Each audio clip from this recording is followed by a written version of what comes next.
Je m'appelle Barthe Angélique et je travaille pour le CPAS de Moucron au service comptabilité. Je suis malvoyante depuis ma naissance. Angélique est venue au CPS par l'intermédiaire d'un job coach qui nous l'a présenté avec ses compétences, à savoir un graduat en comptabilité. Donc ce que le CPS cherchait, c'était quelqu'un, un employé d'administration capable de travailler dans le domaine de la comptabilité. Et ça, Angélique avait tout à fait ces compétences-là par son diplôme. Donc le contrat de travail a pu être conclu facilement. Voilà, maintenant je vais vous présenter mon bureau. Allons-y pour la visite. Voilà, mon bureau se trouve ici.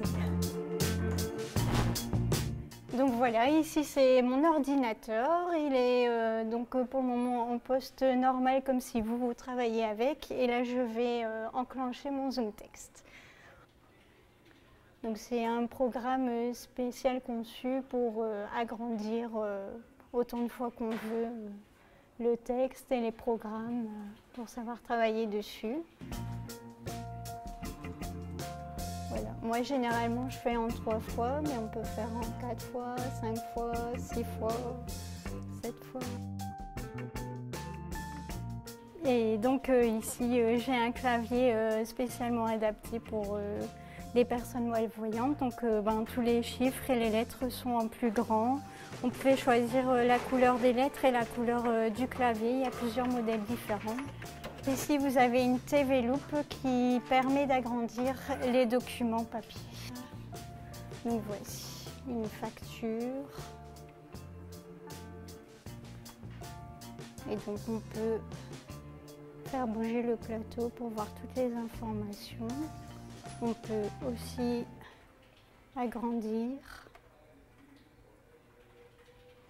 Voilà, donc dans la situation particulière d'Angélique, je suis intervenu en partenariat avec les différents services pour étudier les aides techniques qui étaient nécessaires.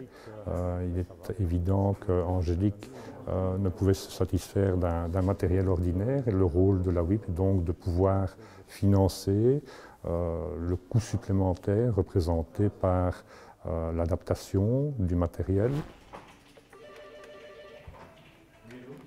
Oui, bonjour Didier. Est-ce que tu pourrais me donner des renseignements concernant la facture du Colruyt du 7 mai 2013, s'il te plaît?